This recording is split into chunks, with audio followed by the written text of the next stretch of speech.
갈라디아서 1장. 나 바울과 이곳에 있는 믿음의 동료들은 갈라디아에 있는 여러 교회에 문안합니다. 내가 이렇게 편지를 보낼 수 있는 권한은 사람들의 합의나 윗사람들의 임명에서 온 것이 아닙니다. 그것은 메시아 예수와 그분을 죽은 자들 가운데서 살리신 아버지 하나님께 직접 받은 것입니다. 나는 하나님께로부터 임명받은 사람입니다. 그러므로 나는 다음과 같은 말로 여러분께 문안합니다. 은혜와 평화가 여러분에게 있기를 바랍니다. 우리는 이 말이 무엇을 의미하는지 잘 압니다. 예수 그리스도께서 우리 죄를 대속하기 위해 자기 몸을 제물로 바치시고 우리가 사는 이 악한 세상에서 우리를 건져주셨기 때문입니다. 우리 모두가 이 구원을 경험하는 것, 그것이 바로 하나님의 계획입니다. 하나님께 영광이 영원 무궁토록 있기를 바랍니다. 참으로 그렇게 되기를. 나는 여러분의 변덕이 믿기지 않습니다. 그리스도의 은혜로 여러분을 불러주신 그분을 그렇게도 쉽게 배반하고 다른 메시지를 받아들이다니요. 여러분도 알다시피 그것은 사소한 차이 정도가 아닙니다. 그것은 완전히 다른 메시지, 이질적인 메시지, 메시지라고 할 수도 없는 것, 하나님에 관한 거짓말이기 때문입니다. 이처럼 여러분 사이에서 동요를 일으키는 자들이 그리스도의 메시지를 왜곡하고 있습니다. 단도직입적으로 말하겠습니다. 우리 가운데 어떤 사람이 심지어 하늘에서 온 천사일지라도 우리가 처음 전한 메시지와 다른 것을 전한다면 그는 저주를 받아 마땅합니다. 전에 말씀드렸고 이제 다시 말씀드리지만 아무리 유명하고 자격이 대단한 사람이라도 여러분이 처음 받은 메시지와 다른 것을 전하는 사람이 있다면 그는 저주를 받아 마땅합니다. 내가 이처럼 강경하게 말하는 것이 사람들을 조종하려는 것이겠습니까? 혹은 하나님의 환심을 사려는 것이겠습니까? 아니면 대중의 박수를 얻으려는 것이겠습니까? 대중의 인기를 얻는 것이 나의 목표라면 나는 그리스도의 종이 되려고 애쓰지 않을 것입니다. 이것을 알아야 합니다. 친구 여러분, 아주 단호하게 말씀드립니다. 내가 여러분에게 전한 이 위대한 메시지는 그저 인간의 낙관론이 아닙니다. 그것은 내가 전통으로 물려받은 것도 아니고 어떤 학파로부터 배운 것도 아닙니다. 나는 그것을 하나님께로부터 직접 받았습니다. 나는 그 메시지를 예수 그리스도께로부터 직접 받았습니다. 여러분은 내가 전에 유대인의 방식대로 살 때 어떻게 행동했었는지 이야기를 들었을 것입니다. 그 당시 나는 하나님의 교회를 박해하는 일에 전력을 다했습니다. 나는 하나님의 교회를 철저히 파괴하려고 했습니다. 내 조상의 전통을 지키는 일에 어찌나 열성을 다했던지 그 면에서 나는 내 동료들보다 훨씬 앞서 있었습니다. 그러나 그때에도 하나님은 나를 향한 계획을 가지고 계셨습니다. 내가 아직 모태에 있을 때 그분은 너그럽게도 나를 택하시고 불러주셨습니다. 그분은 내게 개입하시고 자기 아들을 나타내 보이셔서 나로 하여금 기쁜 마음으로 그 아들을 이방인들에게 알리게 하셨습니다.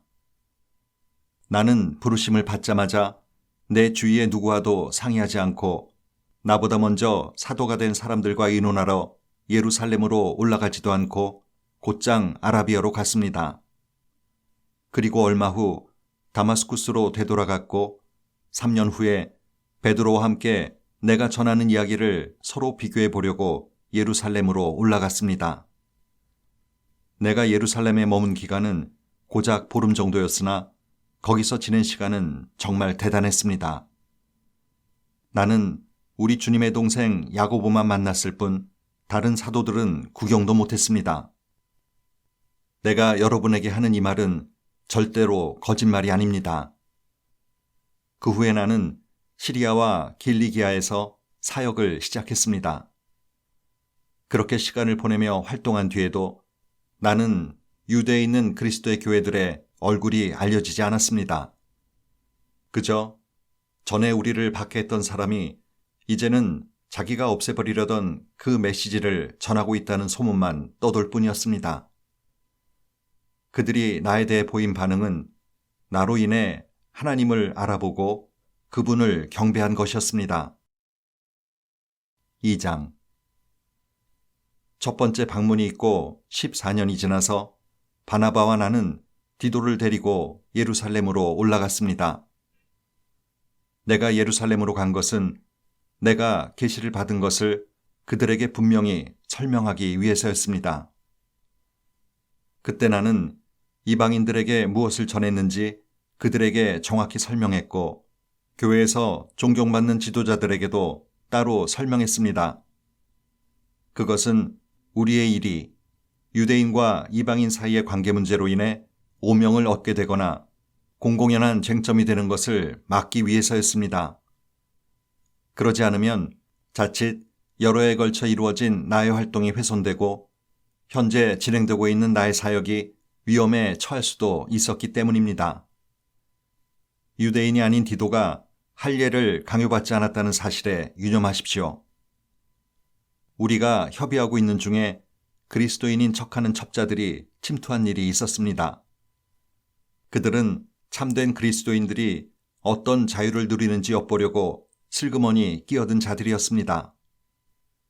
그들의 저희는 우리를 깨어 자신들의 종으로 삼으려는 것이었습니다.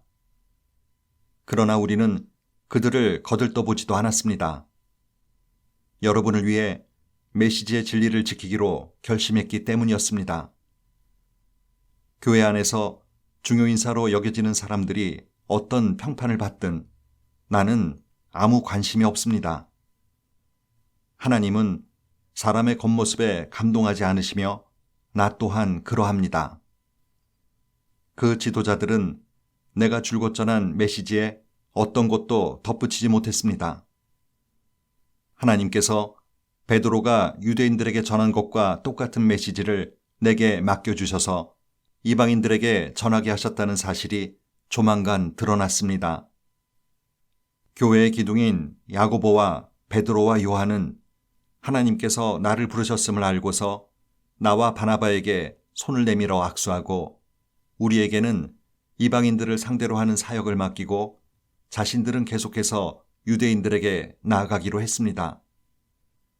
그들이 우리에게 한 가지 당부한 것은 가난한 사람들을 기억해달라는 것이었습니다.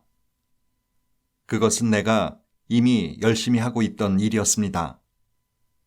그 후에 베드로가 안디옥에 왔을 때 나는 그와 정면으로 맞선 적이 있습니다. 그가 분명하게 잘못한 일이 있었기 때문입니다. 이야기는 이렇습니다. 베드로는 야고보가 보낸 몇몇 사람들이 오기 전만 해도 식사 때마다 이방인들과 함께 식사를 했습니다.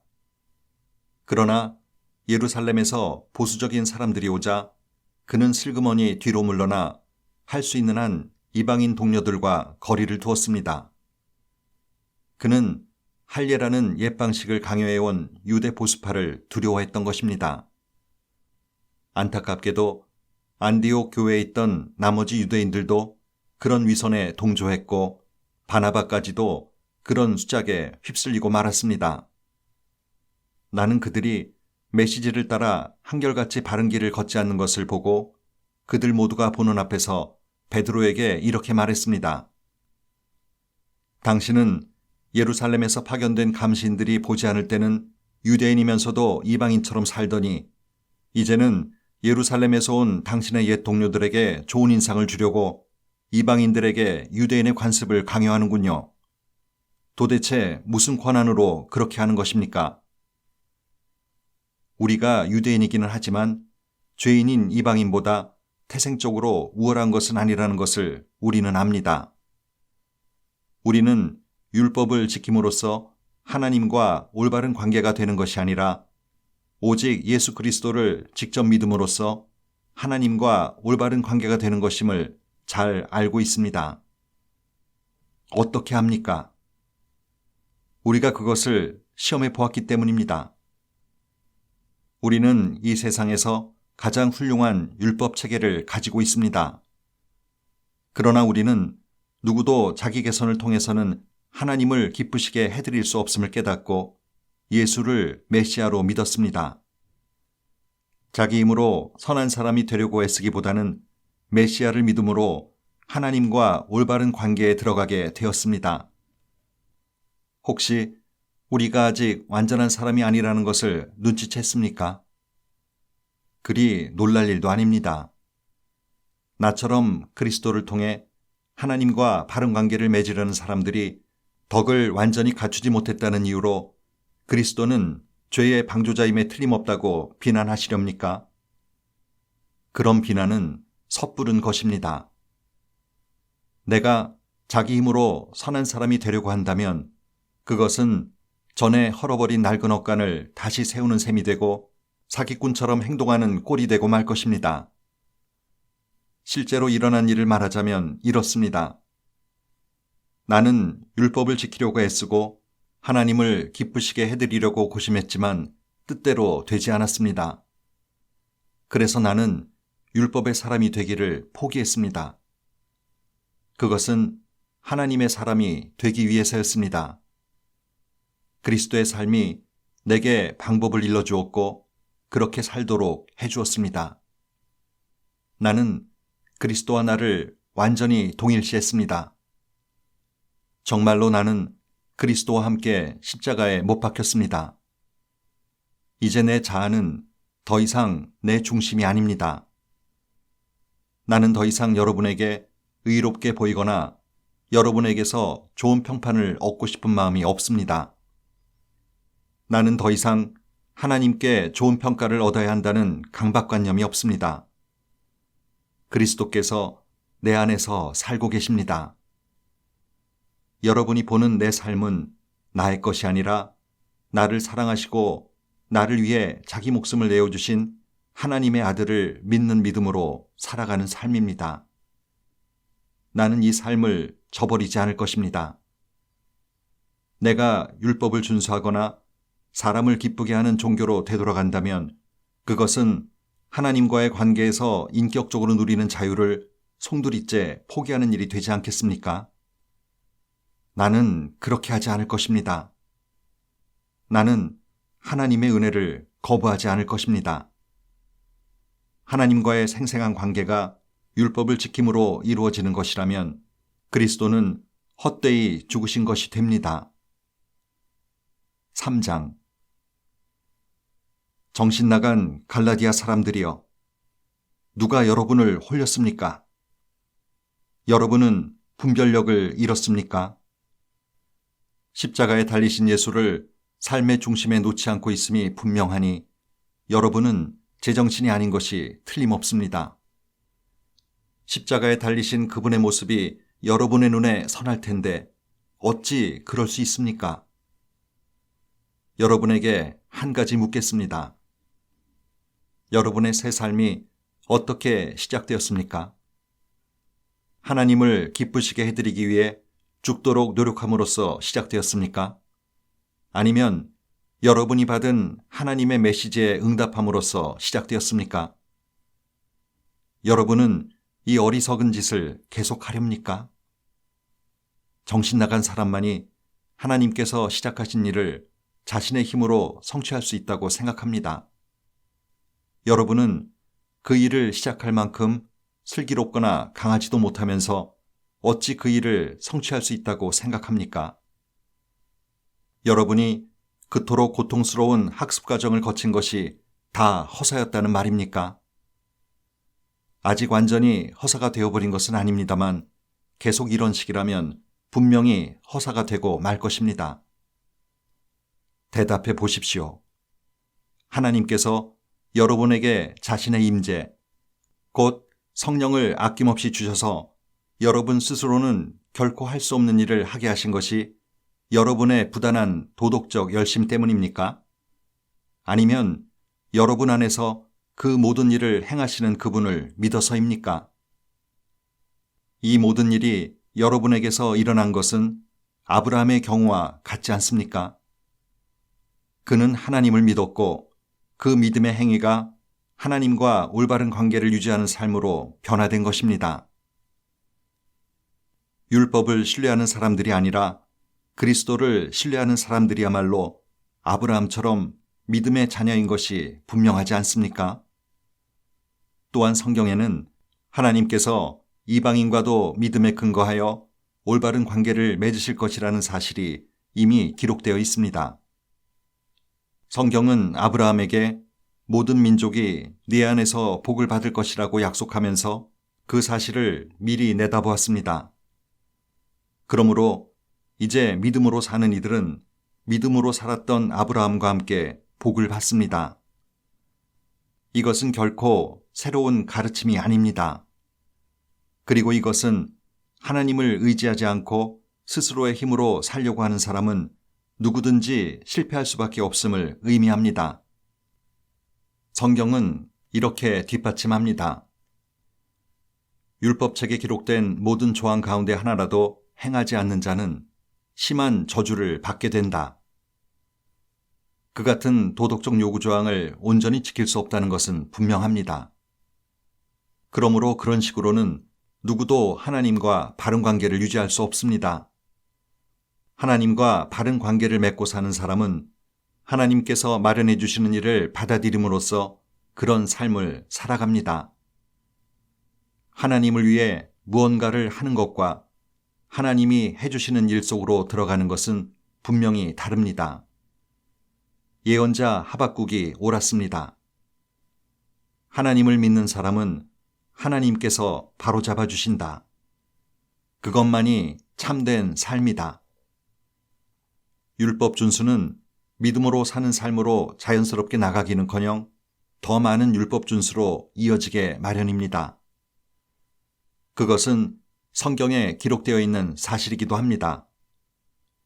이와 같은 일, 즉 율법 준수를 하는 사람은 그 일로 살 것이다. 그리스도께서는 실패할 수밖에 없는 저주받은 우리 삶을 온전히 자기 것으로 삼으심으로 그 삶에서 우리를 건져주셨습니다. 여러분은 나무에 달린 자는 모두 저주를 받은 자다라는 성경 말씀을 기억하실 것입니다. 예수께서 십자가에 못 박히실 때 바로 그런 일이 일어났습니다. 그분은 저주를 받은 자가 되셨고 동시에 그 저주를 푸셨습니다. 그 일로 모든 장애물이 사라져 이제 우리는 아브라함의 복이 지금도 계속되고 있으며 그 복이 이방인에게도 유효하다는 사실을 알게 되었습니다. 우리는 너나 할 것 없이 믿음으로 아브라함이 받았던 것과 똑같은 방식으로 하나님의 생명, 곧 성령을 받을 수 있게 되었습니다. 친구 여러분, 내가 말씀드리는 자유의 삶에 대해 일상생활로부터 한 가지 예를 들어 보겠습니다. 어떤 사람이 유언장을 법 절차에 따라 작성해 놓으면 아무도 그것을 무효로 하거나 거기에 무언가를 덧붙일 수 없습니다. 이제 약속이 아브라함과 그의 후손에게 주어졌습니다. 여러분도 알다시피 성경은 마치 일반인 모두를 가리키는 것처럼 후손들에게 라고 말하지 않고 법률 문서에서 쓰는 신중한 용어로 너의 후손에게라고 말합니다.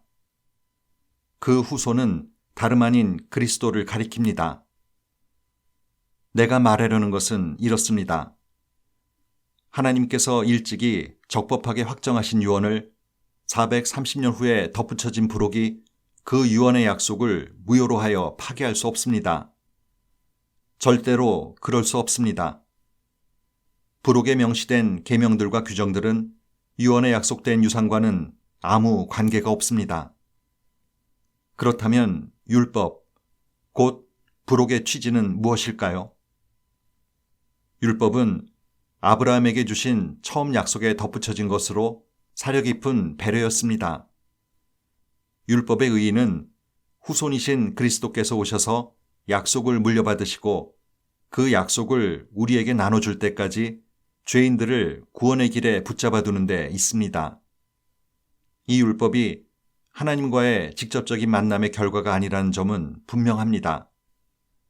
그것은 천사들을 통해 중개자인 모세의 손을 거쳐 제정되었습니다. 그런데 신의 산에서처럼 중개자가 있다면 사람들이 하나님과 직접 교제하는 것은 아니지 않습니까?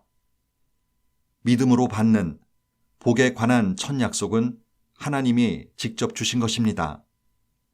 그렇다면 율법은 약속과 반대되는 것, 곧 우리를 향하신 하나님의 뜻과 반대되는 것일까요? 결코 그렇지 않습니다. 율법의 취지는 우리 스스로는 하나님과 올바른 관계를 맺을 수 없음을 모든 사람에게 분명히 알리는 것입니다.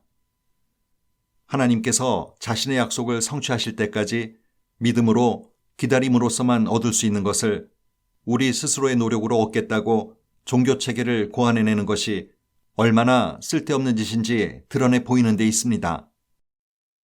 율법을 준수해서 우리 안에 생명을 창조할 능력이 있었다면 우리는 벌써 생명을 얻고도 남았을 것입니다. 우리가 충분히 성숙해져서 살아계신 하나님께 믿음으로 흔쾌히 응답하기까지 우리는 모세의 율법에 세심하게 둘러싸여 보호받을 수밖에 없었습니다. 율법은 여러분이 잘 아는 그리스의 가정교사와 같습니다. 아이들을 학교까지 바래다 주고 아이들이 위험에 빠지거나 산만해지지 않도록 지켜주고 목적지까지 안전하게 도착하도록 도와주는 가정교사 말입니다. 그러나 이제 여러분은 여러분의 목적지에 이르렀습니다. 여러분은 그리스도를 믿음으로 하나님과 직접 사귀게 되었습니다. 여러분이 그리스도 안에서 받은 세례는 새 출발을 할 수 있도록 깨끗해지는 것에서 끝나지 않습니다. 세례는 또한 성숙한 신앙의 옷을 입는 것을 의미합니다.